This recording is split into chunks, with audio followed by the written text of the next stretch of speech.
A ideia mais obsoleta é ir para a escola, conseguir um emprego, trabalhar duro, economizar dinheiro. Em cada um de nós existe uma pessoa pobre. Ainda há uma pessoa pobre dentro de mim. Há também uma pessoa de classe média, e a pessoa de classe média quer segurança. Eles querem aquele salário fixo. E há uma pessoa rica. Eles estão todos dentro de nós, exceto que você não é ensinado. Você é ensinado a ir para a escola, conseguir um emprego e receber um salário. Você não foi ensinado como ficar rico. Se você leu Pai Rico, Pai Pobre, meu pai rico se recusou a me pagar. Ele disse que o contra-cheque é uma das coisas mais prejudiciais que você pode aceitar na sua vida. Ele disse que no momento em que você recebe um contra-cheque, você é um empregado, e essa é a mentalidade.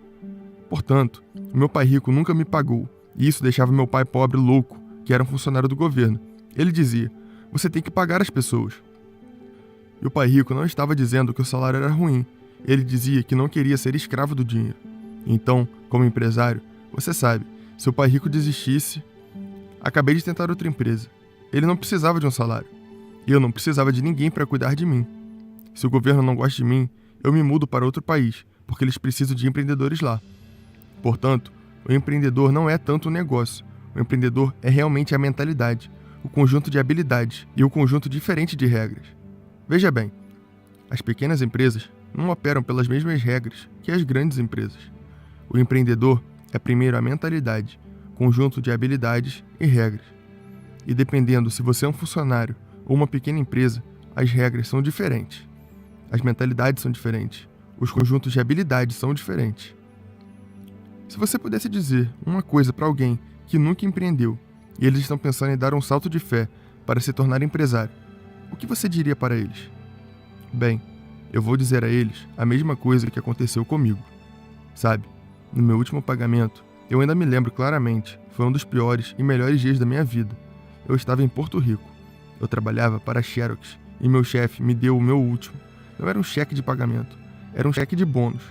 Eu acho que foi cerca de $30 mil, tributável. Esse era o único problema. Então eu recebi esse cheque e pensei, nossa, você sabe, quero dizer, eu estava animado, mas também fiquei perturbado. Então esse outro cara veio até mim, seu nome era John, e ele disse para mim, você vai voltar. E eu perguntei, por quê? E ele falou, porque você vai falhar. Eu olhei para ele e disse, olha, explicando em algumas palavras, porque foi isso que ele fez. Ele saiu da Xerox, falhou e depois voltou. Eu falei para ele, olha, você falhou e voltou, mas eu vou falhar e nunca vou voltar. E essa é a atitude. Você sabe o que quero dizer? Sim. Se você disser, bem, se eu falhar, voltarei para a mamãe e o papai, é isso que você vai fazer. Então, ao falhar, foi quando me tornei um empreendedor, porque não tinha dinheiro. Eu não tive dinheiro por anos, porque eu não tinha salário.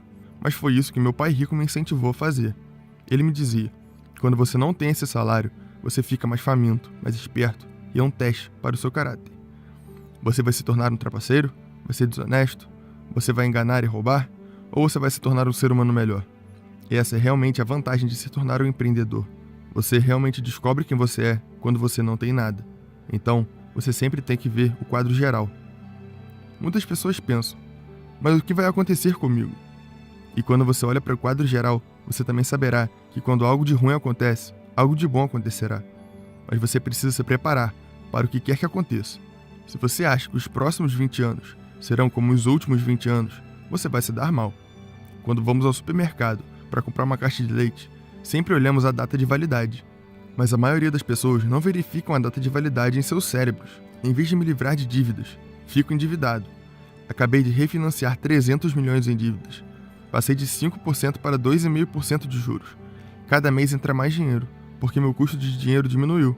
Então, enquanto alguns especialistas financeiros dizem para você se livrar da dívida, eu digo para aprender a usar a dívida. Olha, quando eu voltei do serviço no Vietnã, em janeiro de 73, a primeira coisa que meu pai rico me disse foi: vai para a escola aprender a investir em imóveis. Não era o mercado de imóveis, mas sim como usar dívidas e impostos. Dívidas e impostos deixam os ricos mais ricos. Dívidas e impostos deixam a classe média e os pobres mais pobres. Então, todos os caras ricos, que são médicos e advogados, você sabe, esses caras estão se dando mal e eles não sabem o porquê. Os médicos estão se dando mal? Ah, sim, eles estão ganhando mais dinheiro, mas após todas as deduções de impostos é muito menor. Você sabe, meu médico estava muito feliz e gritou comigo: "Oh, adivinha, eu finalmente consegui $1 milhão." Então eu disse: "Sim, mas quanto você pagou em impostos?" Ele diz: $750 mil em impostos.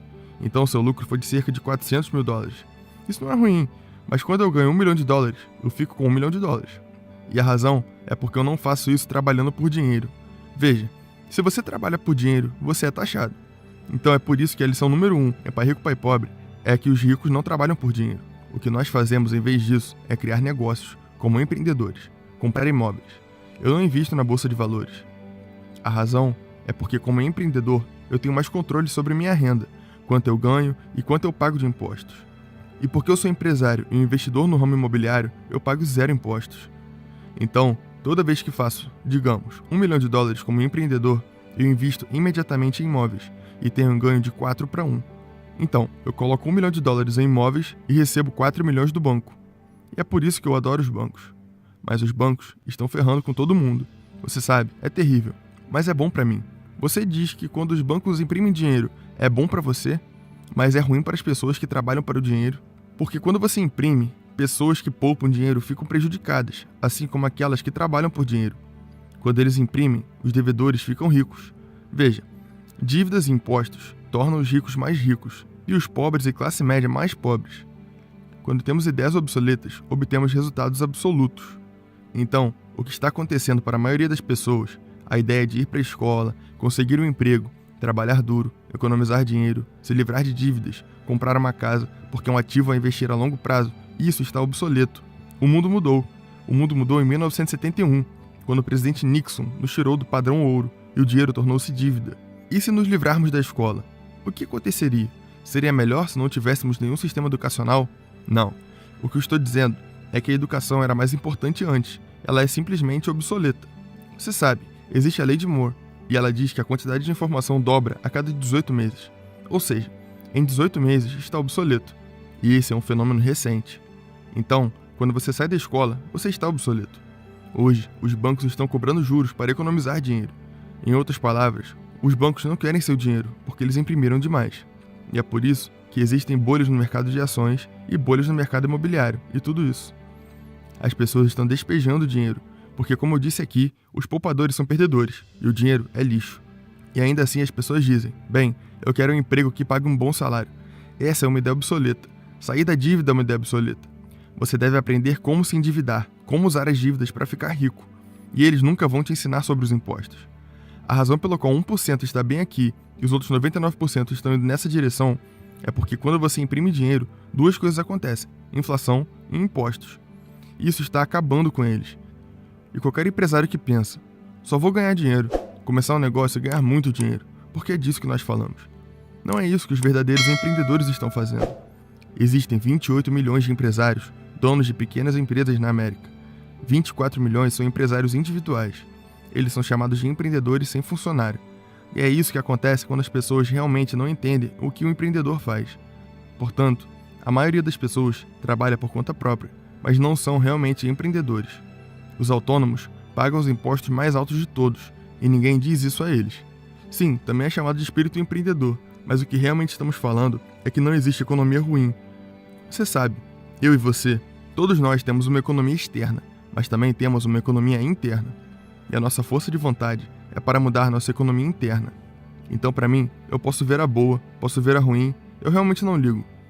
Porque eu vou ser rico de qualquer maneira. Mas uma pessoa pobre, como uma economia pessoal pobre, tudo que eles vão ver é uma economia ruim. Porque não sabem ganhar dinheiro em nenhuma economia. E uma pessoa de classe média, eles têm uma economia de classe média.